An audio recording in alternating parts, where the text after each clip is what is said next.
अस्सलाम वालेकुम दोस्तों, मैं हूं सईद उमर फारूक अपने चैनल उमर स्पीक्स की एक और एपिसोड के साथ आपकी खिदमत में हाजिर हूं। दोस्तों आज की एपिसोड भी हज स्पेशल एपिसोड है। लेकिन एक अजीब सी थोड़ी सी बात मैं पिछले कई हफ्तों से एक बात नोट कर रहा हूं कि जिस टॉपिक के बारे में मैंने वीडियो बनाई होती है, थंबनेल उसी के बारे में होता है और पूरी वीडियो उसी टॉपिक से रिलेटेड होती है, लेकिन कमेंट सेक्शन में आप वही बात कर रहे होते हैं कि आपने ये बात तो डिस्कस ही नहीं की, ये बात तो डिस्कस ही नहीं की। हज 2024 के रिफंड से मुतालिक मैं अपनी हर वीडियो में कुछ ना कुछ जिक्र ज़रूर कर रहा हूँ, लेकिन कमेंट सेक्शन सिर्फ एक ही बात से भरा हुआ होता है कि हज 2024 से रिलेटेड आपने बात नहीं की। तो आज मैं हज 2024 और 2025 दोनों से रिलेटेड डिटेल में बात करूँगा, ज़रा गौर से सुन लीजिएगा। बट वीडियो स्टार्ट करने से पहले आपसे सिर्फ इतनी सी रिक्वेस्ट है कि अगर आप हज और उम्रा से रिलेटेड लेटेस्ट इन्फॉर्मेशन से वाकिफ रहना चाहते हैं तो नीचे दिए गए सब्सक्राइब के बटन पर अभी क्लिक करें। जी तो दोस्तों, सबसे पहले अल्लाह ताला से दुआ है कि जो लोग भी हज 2025 में इंटरेस्टेड हैं तो अल्लाह ताला उनको एक मकबूल हज की सादत नसीब फरमाएं और लोग साथ खरीद के साथ जाएं और साथ खरीद के साथ वापस आएँ और खुशियों के साथ वापस आएँ। आमीन के साथ वीडियो का आगाज़ कर लेते हैं। सबसे पहले मैं वफाकी वज़ीर मजहबी अमूर जनाब चौधरी सालिक साहब से रिक्वेस्ट करूँगा कि अगर आपने ऐलान किया था नेशनल असम्बली के फ्लोर पर कि हम कुछ ना कुछ अमाउंट 2024 में हज करने वालों को रिफ़ंड करेंगे, तो काइंडली आप बता दें एक ही दफ़ा कि वो कब तक होगी और होगी या नहीं होगी, दोनों कंडीशंस बता दें ताकि जितने लोगों ने भी सरकारी हज के तहत हज किया था 2024 में, उनको कम से कम ये पता लग जाए कि आप के पास अमाउंट है देने के लिए या नहीं। क्योंकि अगर मिलनी है तो वो उम्मीद लगा के रखें, अगर नहीं मिलनी तो वह सब्र करके बैठ जाएं। तो आपसे रिक्वेस्ट है, हम्बल रिक्वेस्ट है गवर्नमेंट से कि अब तो बहुत सारे मामला ठीक हो गए हैं, धरना छड़ना जो था वो ख़त्म हो गया। थोड़ा सा इस तरफ तवज्जो दें कि अगर किसी को पैसे वापस आपने देने हैं तो बराए मेहरबानी उनके पैसे वापस लौटा दें ताकि लोग अपने अपने काम ज़िंदगी के आगे बढ़ा सकें।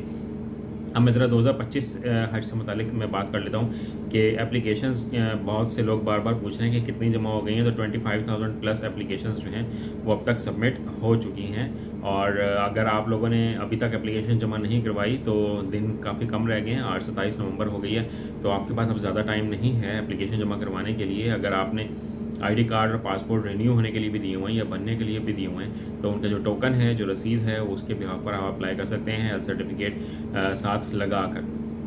बहुत से ओवरसीज़ पाकिस्तानी जो हैं वो एक बात पूछ रहे हैं बार बार कि क्या हम भी किस्तों में अमाउंट पे कर सकते हैं, जैसे पाकिस्तानी लोग किस्तों में पे कर रहे हैं तो आप लोग भी किस्तों में पे कर सकते हैं। जैसे पाकिस्तानी हुज्जाज कराम किस्तों में अमाउंट पे कर रहे हैं तो आप भी पे कर सकते हैं, लेकिन शर्त यह है कि आपने स्पॉन्सरशिप हज स्कीम के तहत अप्लाई ना किया हो। यानी कि अगर आपने डॉलर अकाउंट में डॉलर्स में पे करनी है अमाउंट तो फिर आप किस्तों में पे नहीं करेंगे, आपको यकमुश्त यानी कि फ़ौरन कंप्लीट रकम ही पे करना पड़ेगी।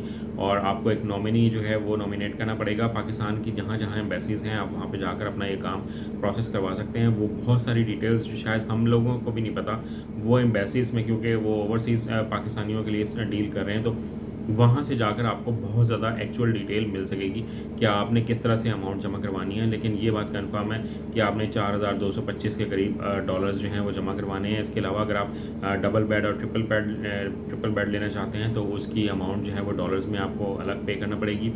कुर्बानी अगर आप करना चाहते हैं इसी सिस्टम के तहत तो फिर उसकी अमाउंट आपको अलग पे करना पड़ेगी, वो इन तमाम चीज़ों में शामिल नहीं है। मैं बार बार आपसे एक बात करता आ रहा हूँ पिछले कुछ दिनों से कि कोशिश ये करें कि जो रूम अवेलेबल हैं उन्हीं को ही लें। और क्योंकि बाद में थोड़ी सी तकलीफ़ ये होती है इंसान को कि मैंने एक्स्ट्रा अमाउंट भी पे किया और मुझे रूम सही नहीं मिल रहा या रूम अभी अवेलेबल ही नहीं है, तो इसलिए जो चीज़ मिल रही है उसी पे सब्र शुक्र करें। मेरी एडवाइस यही है, बाकी जो आपको बेहतर लगे आप वो कर सकते हैं। तो इसके अलावा बहुत से लोग ये भी सवाल पूछ रहे हैं कि क्या हम यूरोस में या पाउंड्स में या किसी और करेंसी में अमाउंट जमा करवा सकते हैं। ऐसा नहीं है कि आप जिस भी कंट्री में आप अपनी करेंसी को डॉलर्स में कन्वर्ट करें और वहाँ से पाकिस्तानी एम्बेसी के थ्रू अपना हज का जो सफ़र का आगाज़ करें। एक नॉमिनी आपको पाकिस्तान में नॉमिनेट करना पड़ेगा जो आपके तमाम डॉक्यूमेंट्स को फर्दर प्रोसेस करवा सके।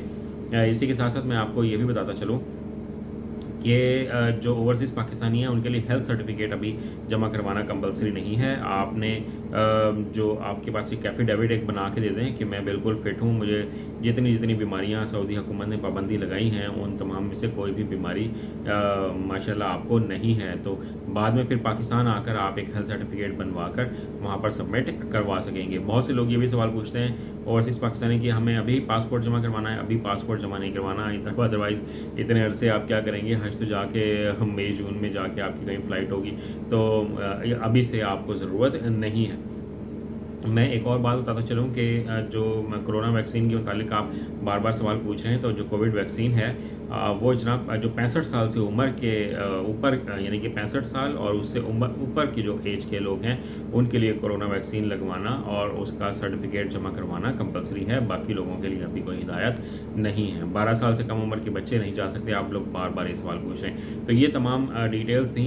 मैंने कहा मैं आपको बताता चलूँ, हज 2024 से रिलेटेड मैंने बात कर ली है। अगर अभी भी आपने नहीं सुनी तो वीडियो को रिवाइंड करें, रिवर्स करें, दोबारा सुन लें। चौधरी साली साहब से रिक्वेस्ट है कि जो भी सिचुएशन है आवाम बर्दाश्त कर लेगी। आप कहते हैं कि पैसे मिलेंगे तो बता दें कब तक मिलेंगे, आप कहते हैं पैसे नहीं मिलेंगे तो वो भी बता दें ताकि लोग सब्र कर लें।